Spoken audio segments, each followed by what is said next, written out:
Good morning, all of you. So today I am here, Dr. Pascal Beck from University Department of Philosophy, Kolhan University, Chaibasa.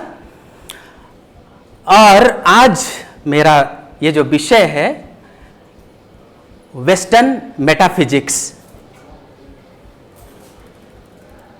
ये जो विषय मैं आज लेने जा रहा हूं कोल्हान यूनिवर्सिटी के अंतर्गत यूजी 6th सेमेस्टर के छात्रों को ध्यान में रखते हुए उनका जो एक पेपर है जिसका नाम है वेस्टर्न मेटाफिजिक्स, मैं उसी का परिचय कराने जा रहा हूं जिससे कि हमारे छात्रों को इससे कुछ लाभ मिले, सहायता मिले। जैसा कि मैंने कहा, मेरा विषय है वेस्टर्न मेटाफिजिक्स। मेटाफिजिक्स क्या है, जिसे हम हिंदी में कहते हैं तत्व मीमांसा। Okay, Indian metaphysics and here it is western metaphysics. Okay, metaphysics, sorry कहाँ हो रहा है?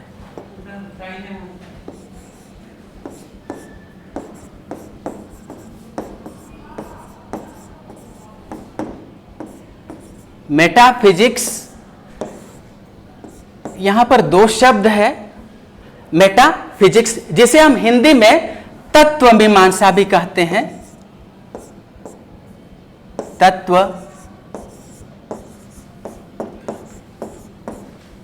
तत्व मीमांसा, मेटाफिजिक्स, इसका छोटा परिचय मैं देना चाहूंगा। मेटाफिजिक्स क्या है? दर्शन शास्त्र का एक विषय है, बल्कि प्राथमिक विषय है, बल्कि कहा जाए दर्शन शास्त्र का सबसे पहला विषय है मेटाफिजिक्स। इसकी परिभाषा यदि की जाए इंग्लिश में, metaphysics is the study of being as being, है ना, being as being, being as being. ये बीइंग और ये बीइंग, दो बीइंग है। Metaphysics is the study of being as being, being reality या सत्य, और ये बीइंग जैसा कि वह है। मेटाफिजिक्स, जिसको कि दूसरे वाक्य में हम कह सकते हैं, metaphysics is the study of reality as it exists. Metaphysics is the study of reality beyond physics. Meta का अर्थ है बियॉन्ड, और फिजिक्स का अर्थ है, फिजिक्स से तात्पर्य भौतिक जगत। अर्थात ये जो जगत है जिसे हम भौतिक कह रहे हैं, तो हम इससे संबंधित और कुछ विचार की संभावना को खोल रहे हैं। फिजिक्स का विपरीत क्या हो सकता है? स्पिरिचुअल हो सकता है, आइडिया हो सकता है फिजिक्स के विपरीत, जो दूसरा विकल्प। तो बात यह है, ये जगत को तो हम इसके भौतिक रूप में अपने ज्ञानेंद्रियों के माध्यम से महसूस करते हैं, लेकिन ये जो विषय है इस भौतिक सत्ता के परे, बियॉन्ड, इसकी सत्ता को स्वीकार करता है, उसे जानने का प्रयास करता है। मेटाफिजिक्स। अब जब हम तत्व मीमांसा की बात करते हैं, तत्व मीमांसा, ये जो तत्व मीमांसा, विचारना, विश्लेषण, सोचना, चिंतन, जो कुछ भी हम कह सकते हैं, लेकिन तत्व, ये जो तत्व मीमांसा तत्व संबंधित चिंतन है। तत्व, तत्व क्या? कि हम सभी जानते हैं सब चीज का कुछ ना कुछ कारण है, तो अगर ये जगत है तो इस जगत का भी तो कोई कारण होगा। जैसे कि ये टेबल बना है, चले प्लास्टिक है, सामान्यतः हम लोग क्या कहते हैं, टेबल लकड़ी का बना होता है, लेकिन अब किसी भी चीज से कुछ भी बन सकता है। तो है कि चलिए ठीक, आप सोना से भी टेबल बना सकते हैं, लेकिन ये जो है टेबल, ये प्लास्टिक का है, प्लास्टिक से बना है। तो सवाल ये जो जगत, ये जो सत्य, ये जो रियलिटी है, किस तत्व से बना है? सवाल उठता है कि वो तत्व क्या है? तो तत्व मीमांसा तत्व संबंधित विचार करता है। हमारे दर्शन शास्त्र का एक जो विषय है कि वो परम तत्व क्या है जिससे संपूर्ण जगत की उत्पत्ति हुई है। What is that first cause or primordial cause out of which everything has been made or exist? वह परम तत्व क्या है? तो परम तत्व संबंधित विचार हम लोग तत्व मीमांसा में करते हैं, और इस सवाल का कि वह परम तत्व क्या है, इस विषय में क्वांटिटेटिव एंड क्वालिटेटिव, गुणात्मक और परिमाणात्मक प्रतिक्रियाएं या समाधान प्रस्तुत किए गए हैं। स्वरूपात्मक जो प्रत्युत्तर दिया गया है वो ये है कि वो क्या है तो ठीक है, उसका जवाब भी देते हैं, लेकिन उस परम तत्व का, उस प्राथमिक प्राइमोर्डियल कोज का स्वरूप क्या है? स्वरूपात्मक सवाल, स्वरूप, nature, by nature what is that first cause? So by nature जैसे तत्व के विषय में दो विचार आता है, एक है कि वह परम तत्व जड़ स्वरूप का है, और दूसरा विचार आता है कि नहीं, ये जो जगत है, जो उसका जो प्रथम कारण है, उसका स्वरूप है वो चेतन स्वरूप का है। जड़ और चेतन, ये जड़ और चेतन का जो विवाद है दर्शन शास्त्र में या मेटाफिजिक्स में, यही दो प्रकार के सिद्धांतों को जन्म देती है। जड़, जिन्होंने कहा कि उस परम तत्व का जो स्वरूप है या जो कारण तत्व है, जड़ है, भौतिक है, उन्होंने मटीरियलिज्म या भौतिकवादी सिद्धांत को विकसित किए। तो भौतिकवादी सिद्धांत के अनुसार हमें समझना है, यही तो विचार की बात है कि जड़ का स्वरूप क्या है। ये तो कहते हैं कि जड़ ही प्राथमिक है, जड़ से ही चेतन का भी विकास होता है, जड़ ही सब कुछ है। और इतना नहीं, ये जगत जड़ात्मक है, अर्थात भौतिक है। ये जो भौतिक जगत, ये जो जगत है, इसका स्वरूप ही भौतिक है। तो जितने भी दार्शनिक चिंतक इस परम तत्व के स्वरूप को जड़ माने, उन्हें हम भौतिकवादी या मटीरियलिस्ट कहते हैं। मैटर, इन्होंने मैटर को ही परम तत्व माना, मैटर ही वह परम तत्व है, मैटर है ना। लेकिन इसके विपरीत जिन्होंने कहा नहीं, मैटर में वो क्षमता नहीं हो सकता है, मैटर से ये चेतना का विकास संभव नहीं है, परम तत्व का जो स्वरूप है वो चेतन है, अर्थात ये जो जगत है वो चेतन स्वरूप का है, और चेतना से ही यदि जगत का विकास हो सकता है तो संभव है, चेतना से ही जड़ का भी विकास। इसलिए प्रथम चेतन है। तो चेतन जिन्होंने परम तत्व के स्वरूप को माने और चेतन को प्राथमिक द्रव्य माने, उनके विचार से आध्यात्मवाद या प्रत्ययवादी सिद्धांत का विकास हुआ। और प्रत्ययवाद एक व्यवस्थित सिद्धांत है जो आप सबों को अपने 6th सेमेस्टर में पढ़ना है, वो आपको पढ़ना है। और बात यहां पर समझने की यह है, जड़ का स्वरूप क्या है, इसकी विशेषता, जड़ की विशेषता क्या है, जैसे कि वो स्थान घेरता है ना। चेतन का स्वरूप क्या है, थोड़ा सा मैं इसके विषय में आपको यहां से बताना चाहूंगा कि जड़ का स्वरूप क्या है। जड़ का स्वरूप जैसा कि यहां पर दिया हुआ है, आप अपने 6th सेमेस्टर के मेटाफिजिक्स के लिए किताबें लेंगे, केदारनाथ तिवारी का तत्व मीमांसा एवं ज्ञान मीमांसा।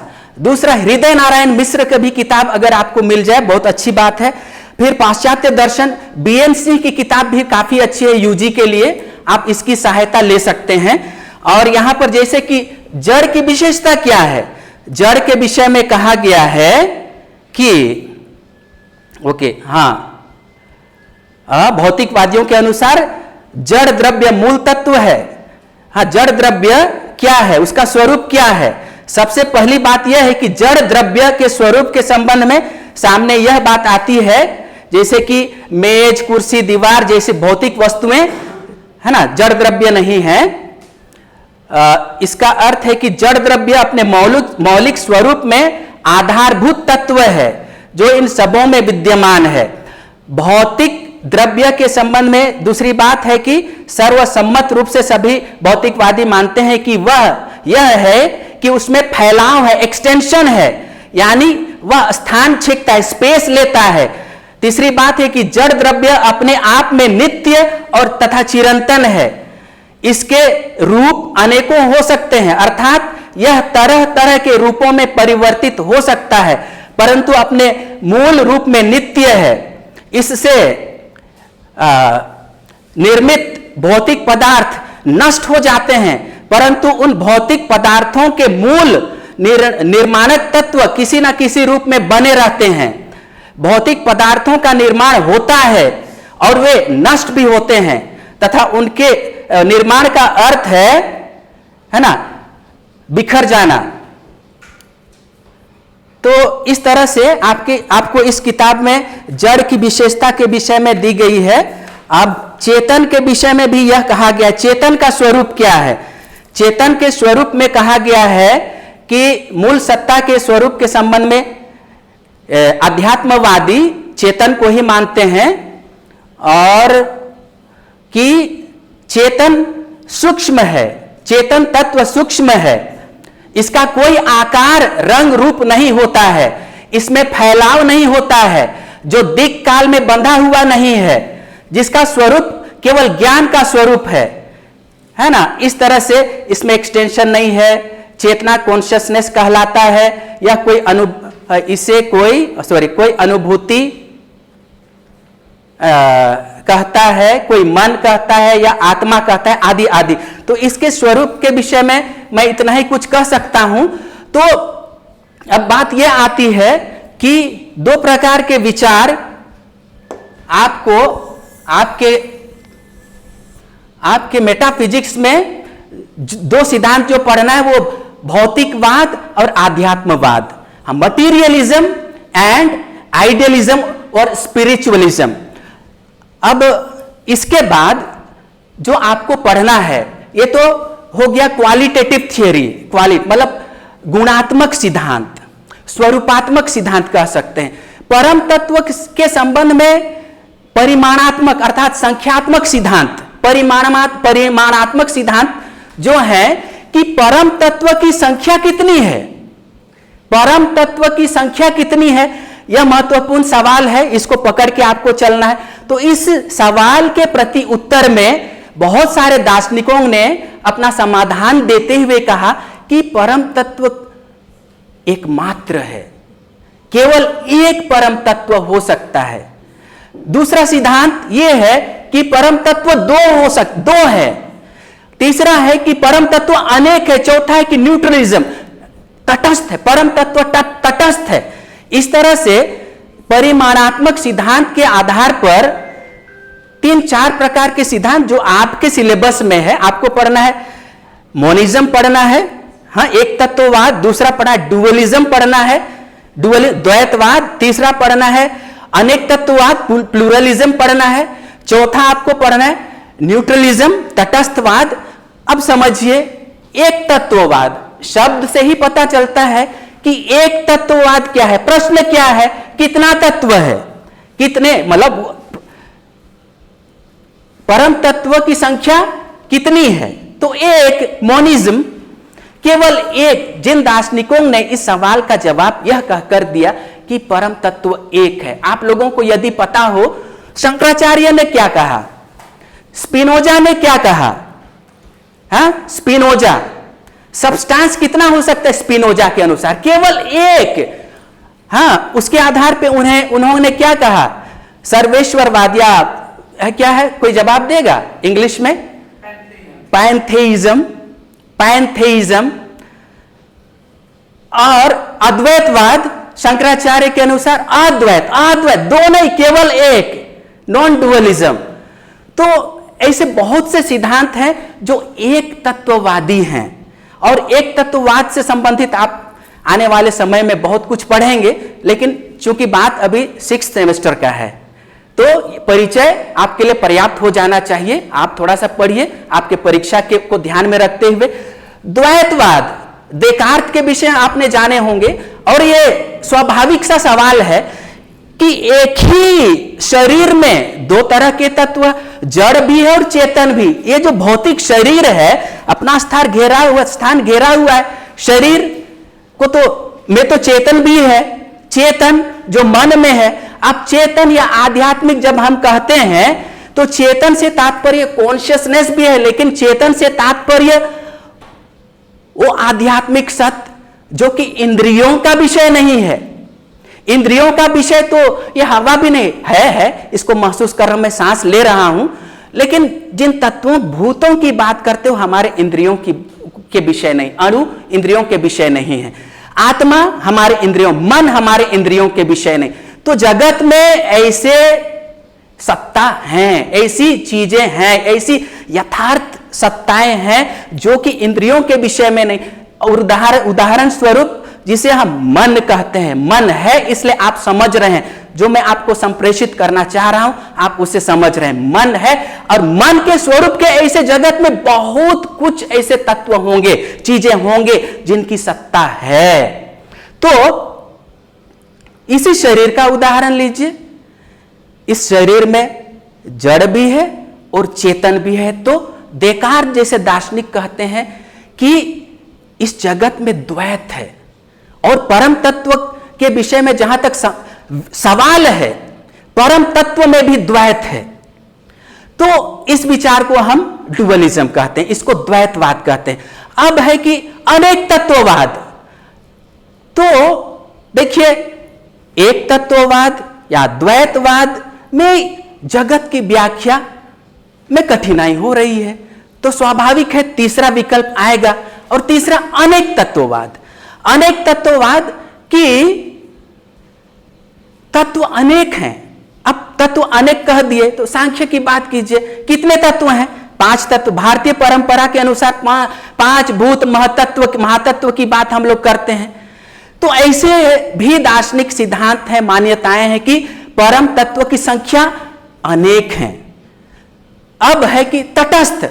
अब एक तत्ववाद, द्वैतवाद, अनेक तत्ववाद, इतने सिद्धांतों में भी जगत की व्याख्या में कठिनाई हो रही है। तो चौथा विकल्प यह आता है न्यूट्रलिज्म, कि परम तत्व न्यूट्रल है, न्यूट्रल। अब जब वो न्यूट्रल कहते हैं तो इसको आप थोड़ा सा पढ़िए, न्यूट्रलिज्म का अर्थ क्या है, इसका स्वरूप क्या है। अब चूंकि आप लोगों का सिलेबस है जिसमें आप लोगों को ये नंबर से संबंधित डुअलिज्म, मोनिज्म, प्लूरलिज्म ये पढ़ना है। आप ये जो है केदारनाथ तिवारी के किताब के पृष्ठ संख्या 66, 63, 66 इसमें आप लोग देख सकते हैं, इसके विषय में विस्तार पूर्वक दिया हुआ है। उसके बाद स्पेस, एक दार्शनिक समस्या, स्पेस एंड टाइम, दिक् और काल, जो आपको पढ़ना है। दिक् और काल क्या है, इस विषय में 2 विचार आते हैं कि दिक् और काल वस्तुनिष्ठ सत्ताएं हैं कि वे मन के आत्मनिष्ठ आकार हैं। 2 प्रकार के विचार आते हैं जो आपके सिलेबस में, दिक् और काल। दिक् और काल क्या है आप सभी कोई जानते हैं, हम सभी दिक् और काल में है। कोई दिक् और काल के परे है क्या? भगवान दिक् और काल में है कि उससे परे है?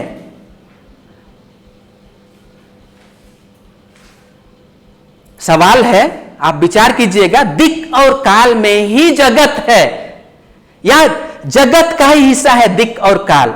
देखिए, स्पेस कहें तो 2 बिंदुओं में ही ना कुछ होगा, 2 बिंदुओं में ही कुछ होगा। ये चेयर 2 बिंदुओं में, स्पेस, स्पेस जगह, स्पेस, लेकिन कहीं जगह है? मुझे तो चूंकि दार्शनिक हूं, कहीं स्पेस समझ में नहीं आता। वहां स्थान है, वहां पर हम किसी चीज को विस्थापित करेंगे तब जाके वहां पर हम होंगे। स्पेस, टाइम, हम लोग टाइम की गणना घड़ी से करते हैं, लेकिन ये सब क्या है? ये सो हमारा विज्ञान तकनीकी, अर्थात दिक् और काल सत्य है, रियलिटी है, दार्शनिक तौर पर ये अस्तित्ववान है और दिक् और काल में हम विद्यमान हैं। लेकिन दिक् और काल को एक दार्शनिक समस्या के रूप में हम लोग विचार करते हैं और इसके स्वरूप को समझने का प्रयास करते हैं। दिक् और काल, देखिए बहुत से दार्शनिकों ने इसकी वस्तुगत सत्ता को स्वीकार करते हैं। दिक् और काल as a objective reality, time and space as an objective reality, and also some also accept, they do not accept time and space as an objective reality, rather वे कहते हैं दिक् और काल मन के दो आकार हैं। ये हमारे मन के ही दो आकार हैं, क्योंकि दिक् और काल के बगैर तो हम किसी चीज का ज्ञान नहीं कर पाएंगे। इमानुएल कांट को आप लोग जानते हैं, वो सापेक्षवादी हैं दिक् और काल के संबंध में, लेकिन वे मानते हैं सापेक्ष रूप से उसकी सत्ता को स्वीकार करते हुए भी दिक् और काल की सत्ता को स्वीकार करते हैं। क्यों? क्योंकि दिक् और काल के बगैर कोई ज्ञान संभव नहीं। लेकिन उसे वो क्या कहते, प्राक अनुभविक सत्ता कहते हैं, है ना, ए प्रायोरी फैक्ट कहते हैं कि हमारे मन में ही ये दो आकार हैं, बाहर ऐसा कुछ चीज नहीं है। और जब हम कोई ज्ञान प्राप्त करते हैं, दिक् और काल रूपी ये जो रूप हैं उसमें सन्न कर हम कोई ज्ञान प्राप्त करते हैं। इनके बगैर ज्ञान संभव नहीं हो सकता है। देखिए आपके सिलेबस में तो कोजालिटी है, माइंड बॉडी रिलेशन है, यूनिवर्सल्स है, फ्रीडम एंड डिटर्मिनिज्म है, ये सब है, लेकिन है कि कम समय एक क्लास में पूरा 6 सेमेस्टर अर्थात 6 महीना का क्लास तो संभव नहीं है। आप लोग बढ़िया से पढ़िएगा, तैयारी कीजिएगा। आज का क्लास मैं यहीं पर खत्म करता हूं। बहुत बहुत धन्यवाद।